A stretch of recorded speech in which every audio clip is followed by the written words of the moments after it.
Hello friends, CRPF నుంచి మరొక మంచి భారీ నోటిఫికేషన్ అనేది అయితే రిలీజ్ చేస్తున్నారు. 7,175 ఉద్యోగాలు అనేది అయితే ఉన్నాయి.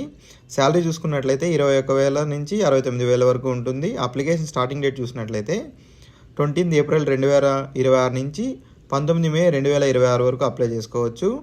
దీంట్లో మేల్ క్యాండిడేట్కి 9,096 ఉద్యోగాలు ఉన్నాయి. ఫీమేల్ క్యాండిడేట్కి 79 ఉద్యోగాలు అనేది అయితే ఉన్నాయి. క్వాలిఫికేషన్ చూసుకున్నట్లయితే 10వ తరగతితో పాటు ఐటీఐ పాస్ అయిన వాళ్ళు ఎవరైనా సరే దీనికి అప్లై చేసుకోవచ్చు. ఏజ్ లిమిట్ చూసుకున్నట్లయితే 18 నుంచి 23 సంవత్సరాలు ఉండాలి. డ్రైవర్ పోస్టులకి 21 సంవత్సరాల నుంచి 27 సంవత్సరాల లోపల ఉన్న వాళ్ళు ఎవరైనా సరే అప్లై చేసుకోవచ్చు. సెలక్షన్ ప్రాసెస్ చూసుకున్నట్లయితే PET test, CBT, trade test, medical ద్వారా సెలక్షన్ అనేది జరుగుతుంది. ఫిజికల్ టెస్టులు చూసుకున్నట్లయితే 5 కిలోమీటర్లు మేల్ క్యాండిడేట్కి 24 నిమిషాలు, ఫీమేల్ వాళ్ళకి 1.6 కిలోమీటర్స్ 8.5 మినిట్స్లో పూర్తి చేయాలి. ఇది పూర్తిగా ఆన్లైన్లో మాత్రమే అప్లై చేసుకోవాలి friends. All over India jobs అయితే ఉన్నాయి ఇవి. సో మరిన్ని డైలీ జాబ్ అప్డేట్స్ కోసం మన ఛానల్ని సబ్స్క్రైబ్ చేసుకోండి.